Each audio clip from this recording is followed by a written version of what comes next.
the stream. Hey everybody in YouTube land. So my commentary video today is going to be talking about how to fight against Zangiefs. So as a grappler character, obviously that means he needs to be close to you in order to do his damage. Not for everything, obviously. He's got a drive rush, but it's pretty slow. You can see it coming from quite a distance. So what we're going to be looking at here is strategies within actual matches and related to some training room discussion for how to deal with this character. Hopefully you find this useful in terms of your battles with Zangief. So I feel like this graphic of the matchup screen between me and a recent Zangief that I played sort of says it all. The name of this player, the gamer tag, is Grabs for Lunch. Well, that's really Zangief in a nutshell. So if it's a grappler character, then that means by definition he needs to be close in order to do his damage. So the simple answer here for how to beat a character like that is to not let him get close. It might sound ridiculously simple, but it really is that simple. So we're going to be looking in training room at what the actual ranges are for him to be effective, to give you a sense of how far away you need to be and a little bit past those ranges. And we're going to talk about some of the other things going on with Zangief. Obviously, people like to use parry in this game quite a bit. Parry is not going to do anything for you when you're playing against a grappler character because any sort of throw just nullifies parry. So that's really not a great strategy to be parrying all the time with this character. It's also not a good strategy to be jumping in on him regularly because, I didn't know this till tonight when I went into the training room. The actual input for his lariat, which is an extremely effective anti-air, is just pushing two punch buttons. So it's insanely easy for a Zangief player to anti-air you. And so you don't really want to do it very much if you don't have to. That's important to point out. Also, another thing, just because you're playing outside of his range doesn't mean that you want to keep backing up. So the name of the game with Zangief is, they know if you're outside of the range that they want to get closer, so they're going to keep walking toward you. At some point, and relatively soon after they start approaching you, you're going to have to engage them. So the name of the game is controlling the terms under which you engage with a Zangief. You don't want to keep backing up and backing yourself into a corner because then you have nowhere else to go. If you try to jump out at that point, he's going to lariat you and anti-air you back into the corner. If you try to DI your way out, a good player will be able to just simply DI you back. So once you've backed yourself into the corner, now you have to go toe-to-toe with him and you have no room to maneuver. This is the worst thing you could possibly do for a character like this. So you want to attack but control the distance and have it be from a little bit bigger distance than his range of being able to touch you. I think that's really sort of key here. Another important theme that's going to come out of this video is that you want to perpetually keep him outside of striking distance in terms of some of these throw moves, and just keep doing it throughout the match. Keep engaging with him and hope that the Zangief player, because if you play Zangief, you've got to have a lot of patience, right? You've got to walk people down. You've got to sort of be patient. You've got to wait. But the hope is that if you are engaging actively against Zangief and attacking him from just outside of his grab distance, that the other player will get so frustrated after a while because you're consistently staying outside of his grabbing range that he'll start to make mistakes. And what that really means with Zangief is that you want him to overextend. The player gets frustrated, you keep sort of backing up, you attack before he gets a chance to attack you from a further distance, or you whiff punish. And after a while, after half of a round, maybe well into your second round, or maybe into a set, if you're playing a match, you want them to get impatient. You want them to start coming after you, try to make things happen. And if you can make them overextend and act too quickly, then you can whiff punish those things much easier. So that's something you'll see in the video too. So at first blush, you're going to look at this range here. This is in relation to the screw pile driver, which scoops people up. Zangief scoops them up. This is an SPD motion. You've got to do a full 360 motion and do a punch. Sounds pretty awkward, if you're not a Zangief player, but people get really good at doing this as Zangief players. You look at that range and you think, oh, well, that's not that bad. I mean, if I'm just like this range or further away, I don't really have too much to worry about with regard to Zangief. I can play him fairly close up, and I'm not really at any risk here. And so as you can see there, you've got to be pretty close in order to be able to actually scoop them up. It really doesn't look like it's a range move at first blush. It looks like you've got quite a bit of space to work with there if you're a Rashid player or anybody playing against Zangief. And at first blush, it really looks like more of the same again with the EX screw pile driver. Like, oh, you're fairly outside of his range there, and it doesn't necessarily look that dangerous, even with the EX version of it. You might think, oh, well, I'm okay. I can actually still play pretty close to this character. Okay, so what kind of buttons could you try and press from this range where you're just a little bit outside of the scooping distance for the pile driver? Again, you're just out of that range. You could do some basic sort of normals, and really those aren't going to necessarily connect. Obviously, with a jab, a medium punch, a light kick. The hard punch will, the heavy punch. A medium kick will connect too. What else? Of course, the heavy kick. The heavy kick from this range gets you damage, connects, without them being able to do the pile driver or EX pile driver. And so it's really, you still can hit them from a pretty decent range, and it's really not until you get to about there, right, that you have to worry about being able to not connect. Okay, so here's why everything I was just saying in that last section is completely and utterly wrong. You might think you have distance, but you really don't. And the real issue here is a couple of things. Number one, characters don't just stand there. You have to worry about in the neutral a character like Zangief always wanting to walk forward on you. So he's going to walk forward on you, and that's the first part of the motion for the SPD, for the 360. So if somebody has a joystick instead of a D-pad, it's actually really easy to do that 360-degree motion pretty fast. And so, yeah, he's not just standing there. And you might be sort of moving back and forth in neutral too, forward and back. What happens when you're moving forward and then the other character, the other player decides he's going to move forward and he can input that motion really fast? So just to give you an example of what that would look like, right? They can walk forward, then they can do the motion, right? And so it's not something that you're necessarily going to be able to catch if you're thinking about doing whatever you're trying to do with Rashid or any other character when you're playing against him. There's that constant back and forth movement that really complicates this and means that you actually don't have as much room to play with as you think you do in terms of that neutral and close range.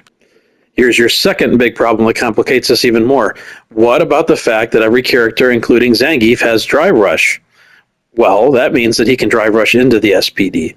Now, maybe Zangief's drive rush is not extremely fast, and it's actually pretty slow compared to most characters in the game. But when you're at this close of a distance, I think you would say fast enough if you're not only able to scoop moving forward, but you're able to scoop moving forward with a drive rush in terms of an increased speed. So what does that actually look like? Looks something like that, right? Now all of a sudden you're playing a totally different game. He's got the ability to drive rush or walk forward, and he's got the ability to scoop you up really quickly. And what this means, realistically speaking, is that you're in trouble if you try to play this character straight up and close in terms of pokes and footsies and in the neutral. You have to give yourself more distance, or you're just going to be in for a world of pain. So now, all of a sudden, this range that you thought was pretty good for zoning and for poking is not so good anymore if the character can just simply drive rush forward and punish you like that. So I don't want to oversell how dangerous Zangief can be from a distance. I mean, obviously, if somebody screws up on the Siberian Express and the EX version of it here, you've got that time to jump, and you can do some really serious damage here, and there's no reason for you not to with this much of a telegraph. You can just do a neutral jump, do a heavy kick even with his armor, and you can light him up with the target combo after into an EX spike and do a light spike into a level 3. And that kind of damage, which is pretty much free, with a good player, they're going to be able to put 50% damage on a Zangief. And so if I'm looking for that jump, the EX, Siberian Express, even close, right, you can still catch it there. But really the issue here is that are you sitting there the whole match waiting for that one move like you would be in training room? And I think the pretty obvious answer is no. So what actually happens when you're trying to play at a really close distance, and there's a lot of different things Zangief can be doing, including pokes, including the Siberian Express, including the screw pile driver, or any other kinds of moves or throws that he can do. So what happens then? You're pushing, normals. Maybe you're trying to poke, right? Maybe you catch them before they get to you with the Siberian Express. And maybe you don't if you're walking forward and back and you try to push a button like that. So the real risk you're facing here in neutral is the walking back and trying to poke and trying to intercept Zangief for some of these grabs that he can do is really not going to work well for you as a player when you're trying to play in the neutral or close up. So now we're going to be taking a look at some actual real-life matches where I'm playing against Master Zangiefs of all different types of levels. This is MR players from like the 1300s up through the 1600s, so lower-ranked Master players up through High Master, including Grabs for Lunch here. And what you'll see is some of the real-life examples of how playing further away can be done in a really effective way. Ranging Zangief, keeping it at arm's length, further than arm's length, is really the way to go in terms of defeating this character and not opening yourself up for massive damage by playing too close. So if you're keeping that distance, one of the things you can do is you can actually try to jump in like I did there. And if they're not going to do a lariat, if the person is not anti-airing, then you can actually jump in from a distance and not really have to worry about getting scooped up as much. And then once you've got the player in the corner, you can go to work. You don't have to worry about being far away, because if you have effective command of your meaties, you're going to be able to do stuff like this. You're going to be able to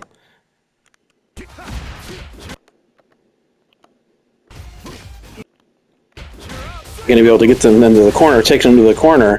For example, finishing up with a heavy mixer, do the neutral jump, that's going to hit meaty. And you've got, even if they block, you can push things like light kick, standing, or forward, medium punch, and cancel into something like a drive impact, and then finish up that combo with something optimal, as you're seeing here. If you're keeping that distance, you can do things like zoning, as you're seeing there. Try and drive rush in to do throws, because you've got the space. You can, from a further distance, do your charge shot, right, and jump in. Get pressure that way. You can stay that further distance away, right? You're giving yourself that distance, and it gives you the ability to more effectively whiff punish, right? So you're outside of that distance, he puts a button, you can punish, you can light him up, you can do something like the standing heavy kick into the medium mixer, and then drive rush into the meaty throw. Giving yourself a little space as well helps you to sort of play around a little bit in zone when you're really close to the end of a match. For example, here I give myself a little space at the end. I can throw the further ranged shot, and then I can vary it up into the short range, the higher arc shot right there, and I caught him jumping. And so this is the kind of stuff, again, you can do, but you have to have the actual space to be able to do that. What you can also do if you're keeping proper range, you can wait for other mistakes. For example, the whiff. You can whiff punish through things like a drive rush. So really what you're doing here when you keep them further away is that you have the ability to do your pokes, right? Like I'm doing here. I'm trying to do these standing heavy kicks. And not only do you have the ability to actually poke them, but you actually removed from their wheelhouse, right? Or you've removed from their toolkit the ability to do things like this screw pile driver, or you've made it harder for them to do it because you're standing at a further distance. Doesn't mean that they can't do it with things like, drive rush, but because you've got that little bit of space, you might be able to actually try and jump one of those drive rushes, or you can just continue to poke, close out rounds like that, and do some damage. So what happens when you're dealing with a really aggressive Zangief like this one?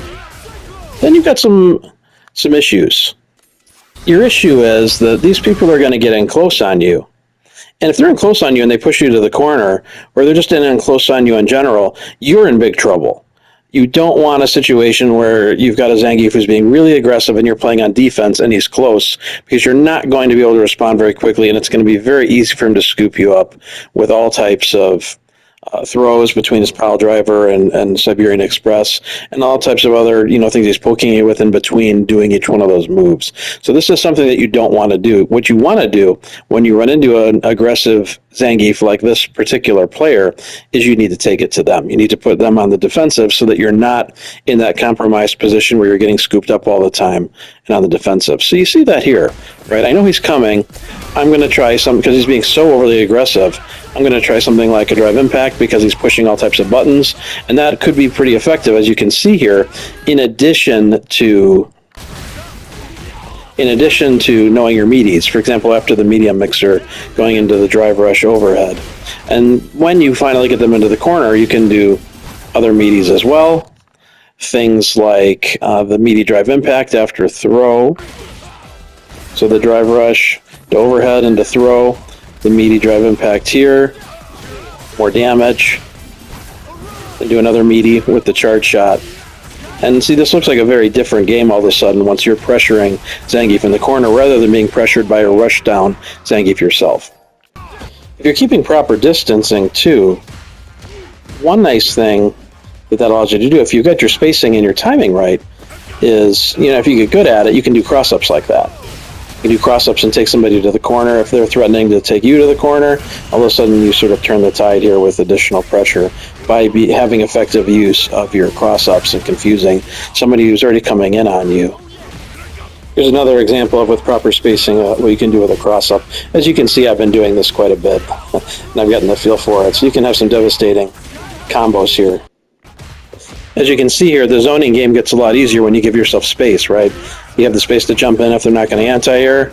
You can do side switches and throws. You can pressure from further away in terms of an EX shot, and then do a roll in. If it hits them, you can do additional damage like the heavy mixer. You can do zoning, right, as you see here. And this makes it a lot harder. This makes it a lot harder for the Zangief because they can't deal with any of that stuff. They need to get close, and you're keeping them at a distance. So this is what I meant by them making mistakes. You can see here, this person's getting flustered. You're keeping it at arm's length, you're switching it up, you're switching sides, you're zoning, they're trying to get in, and they're making mistakes, right? You've got some more examples here, keeping a distance of, things you can do like drive rush and do a tick throw. Keeping them at a distance, you can do a charge shot, you can do the cross-up, which can confuse them again, and do another side switch. Going from highs to lows and do a throw. Mixing up, doing all those things becomes a lot easier once you have put that distance between you, and it allows you the more effective pressure.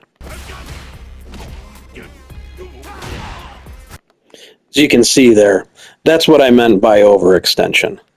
Let's watch that again. So you're keeping that distance, right? Drive rushing, trying to get in. He's pushing all types of buttons. He overextends. What can you do there? You can do a heavy kick punish, into a medium mixer, into an overhead, and more pressure because that's meaty. Side switches, throws, all of that. And that's going to make a big difference, right? The name of the game is frustrating Zangiefs and getting them to make those mistakes. You can also see here with keeping that distance, again, the idea of them overextending.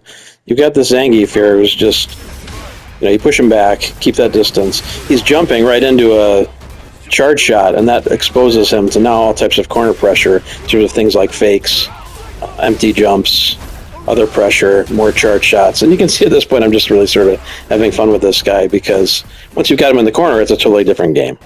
If you do have the unfortunate luck of a Zangief getting you in the corner, obviously you want to get out as soon as possible. Doing the wall throw is quite helpful with that. But once you get out, and if you can get out, you want to instantly pressure as much as you can. As you can see here, like, after the running kicks into the heavy mixer, the drive rush into DI is a meaty. And I'm going for really max damage at this point. Between all of those hits, you've got the medium punch, the heavy kick, light mixer, the medium mixer into the level 1. Why do all of that? Well, because you don't want to mess around. You don't want to screw around with Zangief. He will make you pay very badly if you don't get max damage on your combos and interactions when you can, because all it takes is 1 or 2 scoops to totally change a match. So you don't want to be playing around, and you want to get that max damage when you can and finish them off, as you can see here. One really nice thing with some of this further away pressure, like an EX shot, is that if they don't jump, they have to block, and they're subject to all types of pressure. So you can finish into this additional pressure. with the heavy cyclone to the overhead. You can do some gnarly combos here, right? If you've got the time to think about what you want to do. As you can see here, this is like a 50% damage combo I've been saving up to level 3. So obviously you can do some really damaging stuff here. So here was the match against the High Master Zangief Grabs for Lunch. Got a couple of segments here worth showing. This one is just taking him to the corner again. With the whiff punish there, as you can see, obviously you don't really ideally want to burn out. But I did in this case because I thought I could get enough pressure on him and damage to take him to the corner, get him to the corner, and maybe finish out the match. So you've got a corner carry combo into the crouching medium whiff, into the meaty throw, into another throw, which is meaty, into the shimmy. You can do this kind of stuff when you've got a player in the corner. Even on burnout here, the name of the game is to abuse the Zangief and just push them to the corner, and by keeping them away and allowing them to make mistakes and sort of hang themselves. But you notice watching this Zangief, even a High Master Zangief, is keeping that space between you, right, like right there. They start making mistakes. You can see the frustration. It's definitely a very real thing. Like, I'm doing a charge shot here, and your response is to do what? A lariat? Like, that's really not going to do much for you, and it doesn't really make any sense, but you think about it from the point of view of the approach, the strategy to managing Zangiefs and reducing your risk. Yeah, if you're constantly keeping them at arm's length the entire match, or even further away, they are going to start getting desperate and start overreaching and start doing all types of silly stuff that doesn't really necessarily make sense, and you can capitalize on that here, right? Like, you can shoot forward after the charge shot into the enhanced light mixer, into the super. Punish them for some pretty big damage. You've got another example of the distance strategy here, right? Pressuring from further away, doing a strike throw mix-up as I did there. After the strike throw mix-up, doing another charge shot. What is this player, the High Master, doing? He's just mashing buttons at that point. You feel like almost like the person's given up on the match. They get that frustrated. You're keeping them away, that they're just doing things that don't even seem rational, but this is, again, part of the game strategy, right? Now I can push forward here after the charge shot, because I've got all day to do this stuff. To a drive rush, forward heavy kick, into more pressure into the corner, into a medium mixer, a level 1 finisher. So thanks everybody for watching again. Hopefully this was useful in giving you some tips and strategies for how to deal with Zangief as a character. Remember, the name of the game here is keeping him at arm's length, even a little further than arm's length, if you want to have any chance of beating him. Thanks again.